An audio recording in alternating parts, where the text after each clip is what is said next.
All right. Hello, Client Solutions Group for Member Solutions. My name again is Rick Ellis. I am a Business Development Executive here at Member Solutions, and I have previously run a Taekwondo school for over 20 years. And I am happy to share with you some of the secrets that I did to grow my school year after year and maintain a pretty high monthly billing volume. I feel like in many ways I've been there and done that and figured out some strategies. I'm always learning new ones, but some strategies for overcoming some of these kind of repetitive problems that we deal with in the industry. So today we're going to talk a lot about summer, specifically, some of the things that happen pretty predictably over the summer, including things like trying to get, you lose a little bit of activity from your current members. They go on vacations, they have other summer activities that we just have attendances down a lot during the summertime. And for a lot of schools, that means that revenue is down. And this is not something that we can really afford. There is a seasonal nature to martial arts training and teaching, but that is our burden to overcome if we want to be successful in business. So just like we know that there's a predictable slump in new enrollments during November and December, we have to come up with strategies for replacing that income with other income. And so when we get closer and closer to that time of the year, we'll talk about strategies for that. But during the summer, we have some issues, and the best opportunity for us is to take advantage of the fact that while our students may be participating in camps and other activities, keeping them off of our mat, there are a similar group of people that who aren't involved in martial arts, but are similarly looking for summer activities. So most of us, if not all of us, have some version of a summer program. That comes in several flavors, depending on what your capabilities are, what your customers are asking you for, and just a lot of things have to do with what's going on in your community. So to be specific, I have colleagues who run full day summer camps, 8 a.m. to 5 p.m., and they are doing so to gain some income that would otherwise be given, for example, to a child care facility. They're giving parents an alternative to child care. I have never gone down that road. I have friends that have done so successfully. I will suggest to you that if you're going to do that, be very, very careful with understanding the rules in your state regarding what qualifies you as a daycare. If you're qualified as a daycare, you fall under a whole bunch of regulatory settings that you may prefer to not be a part of. So be really careful on that. Alternatively, though, what I have done year after year, many, many years in a row, is done summer programs. Now, summer programs can be anything from short-term access to your facility. If you, let's say, for example, you normally sell memberships, 6-month or 12-month term memberships, but over the summer you allow a 1-month membership or a 2-month membership, for example, or an 8-week or a 6-week membership. All of these are things that I've tried before, and it really just kind of tweaked over the years to try to find a time period and a chunk of time, whether that's early June or early July, when I can get the maximum. So typically a good summer will have 3 sessions, maybe 3 6-week sessions, and I think you can afford to charge a premium for that, by the way. You can do it a couple of different ways. One is to charge a premium and say, okay, well, I'm going to give you short-term access to my facility. If you were a full-time member, I would give you a discounted rate because we're going to have a long-term commitment or a regular relationship. And so for short-term access, maybe we charge 150% of what we would normally charge for a regular month or a regular week of lessons. So that's an option. Another option, and one that's well considered, is to do the opposite, to practically give it away. Parents are looking for things to do for their kids for the summer. They're looking for things that are affordable. And what we're really looking for is an opportunity. And if what you want is the opportunity, and I would argue that it is what you want, I'm looking for an opportunity to get as many fresh faces onto my mat as I can who have never trained before, or at least never trained with me before. I want to get them on my mat. I want them to have a great time. I'm going to assume by default that you're a great instructor, and that if people would only take the opportunity to participate on your mat, they'd fall in love and they'd stay forever. This is a pretty good assumption if you've been in business for a while and you're a pretty seasoned martial arts professional. So for me, that's all I need. I just need you on my mat. Get on my mat, spend a couple of weeks with me. I'll have you hooked by the end of that. You'll want to train forever.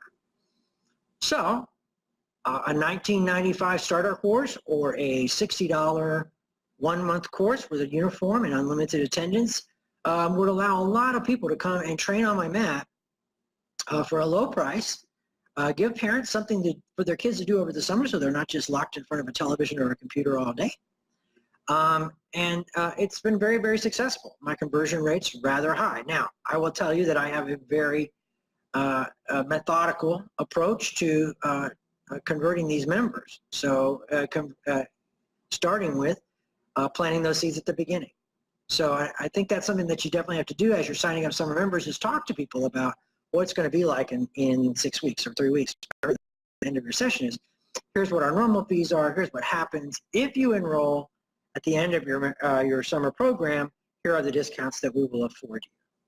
And if you pre-frame that process and let people know that that's what you plan to offer them in 3 weeks or 4 weeks, 6 weeks, whatever it is your program is, I think you'll really like the results because everybody knows what to expect. Okay, so then let's talk a little bit about how do you get these summer members. Timing here is a little bit of a challenge because I think school is winding down. But for those of you who have longer school, school is still in session, this is a great time to get in front of your target market. And that means demos or school visits or school talks. Now, I know I've had calls from people in the past that have had struggle with this. And so I want to kind of offer you some advice on the best ways to get in front of these people. It starts, believe it or not, at the beginning of the school year, but it is not exclusively achieved during that. So the first thing you want to do is you want to understand what the common objections are. There was a time, 10, 15 years ago, when you could just offer to come do a demo at a school and the schools would jump at the opportunity. They'd throw everybody in an auditorium and let you perform for everyone. What I think most of us have discovered over the years is that a small group presentation is more effective. I would rather do 10, 15 student presentations than one 150 student presentation. And my time is the only thing that costs me. And, I'm happy to give my time for the opportunity, and because it's going to make my school district, have an opportunity to have a resource. I'm going to become a resource to them. I can give a more personalized presentation. So when I do presentations in school, we're talking about the things that back up teachers and back up schools, because ultimately my goal is to not just make people happy that they invited me, but I want to shore up and support the people who invited me. And quite honestly, I want to be invited back. So if I'm in a classroom, I'm going to talk to the students about being respectful and about being attentive and about taking the initiative, raising your hand, and all of those things that teachers are constantly trying to get more production from out of their students. And in fact, I'll go so far as to ask the teacher prior to the presentation, tell me the kinds of things you're struggling with on a day-to-day basis in your classroom, and I can gear my presentation towards that. Now, one of the things that I would also say, and I think this is really important, is that schools have become more and more resistant to having for-profit businesses visit their facilities and speak with the students. Now, there's ways around that, pardon me, and so I'd like to suggest a couple options for you. First, be willing to show up in business attire.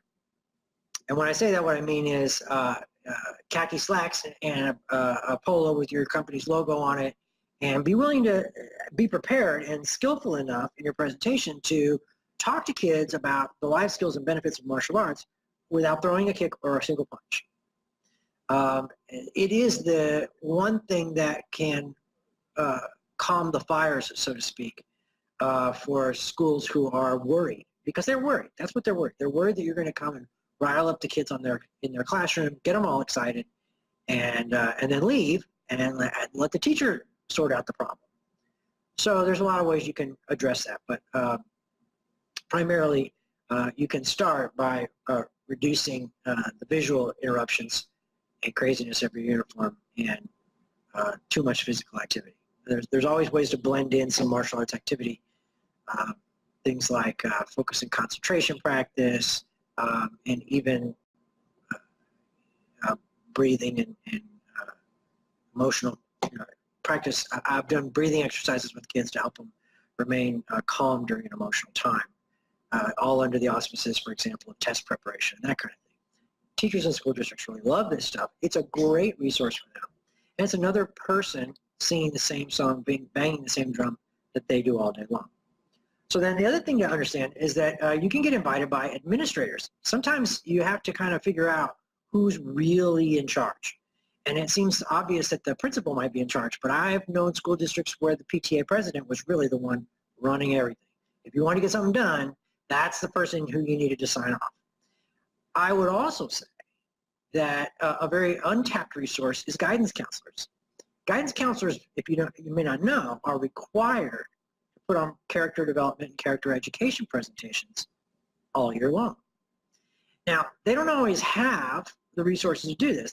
They'll buy curriculum and things like that, but what a wonderful opportunity you have to be a partner to your school district by contacting these guidance counselors, letting them know what you're capable of doing, letting them kind of know about your background and what you do on a daily basis on your mat, and then say, look, when it comes time to talk about character education, please, by all means, use me as a resource. I'd be happy to come in and talk to the kids. I'll be happy to send you an outline prior to that so you know exactly what I am going to talk about. And I'll do so at no cost. It's just as a community service. So this is a great way to get around some of the things that we all kind of deal with when we were back trying to just get into schools and do demos. Any demo we could do. The other thing I would suggest is PE teachers. You can offer to give them the day off. So January, you call up all your PE teachers and say, look, I'm happy to be a resource to you as well. If you need the day off, I'd be more than happy to come in. A popular time for me is near the end of the school year when the kids are getting a little rowdy. I'd be happy to come in and teach every PE class in your school for an entire day. And by the way, if you do that, make sure you bring a great team.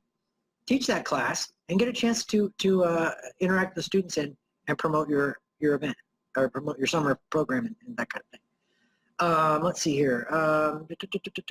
Okay, so then let's talk a little bit about other ways to get in front of your target market, especially if you're having trouble getting into the schools. Remember that there are plenty of other community organizations that service these same markets. So if you're trying to fill up your summer program with kids that are 6 to 12 years old, then by all means, let's figure out a way to get in front of them in the same mindset. Where are they if they're not at school?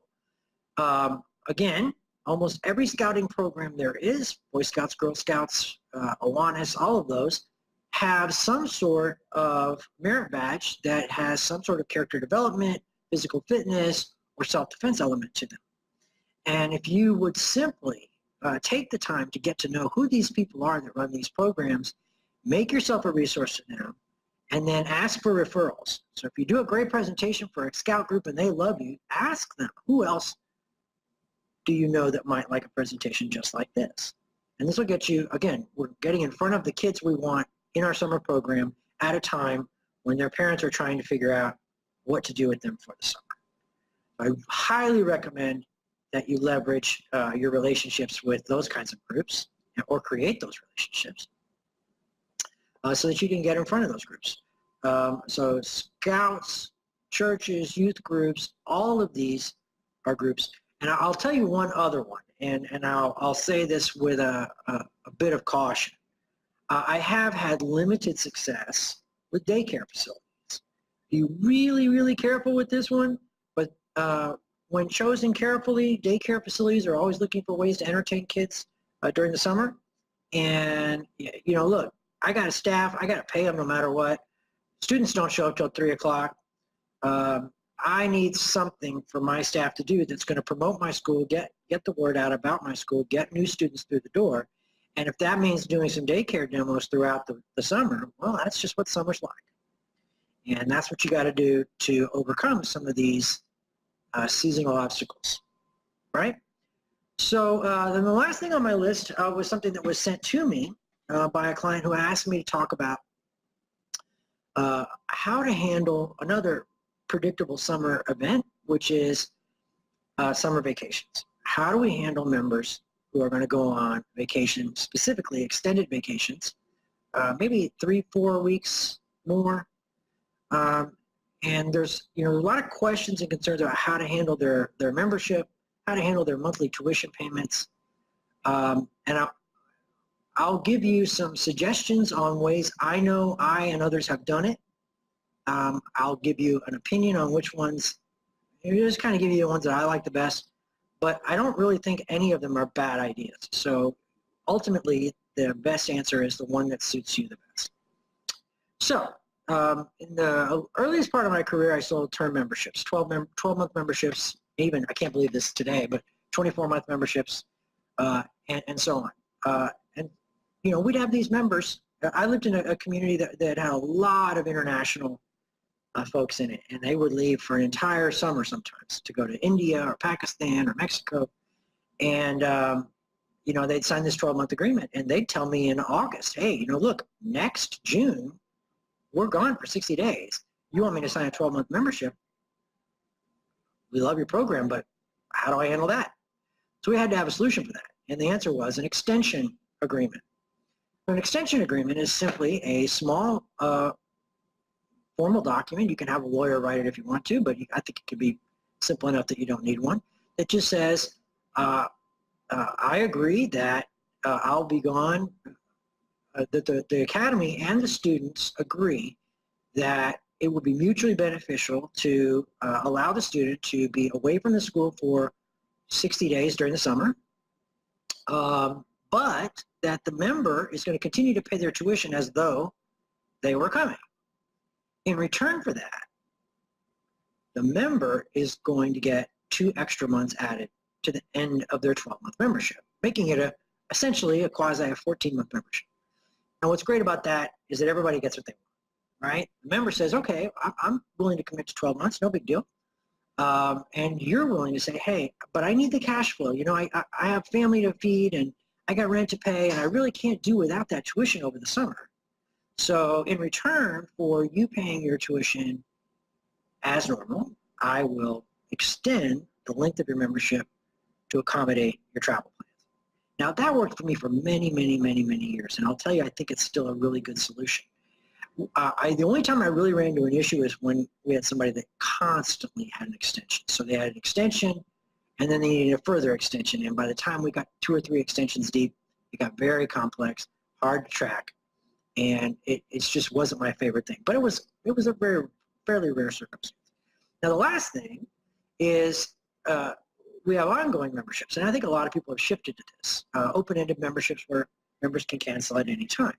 Now, in this case, I think you have a couple of options. One is simply institute a freeze.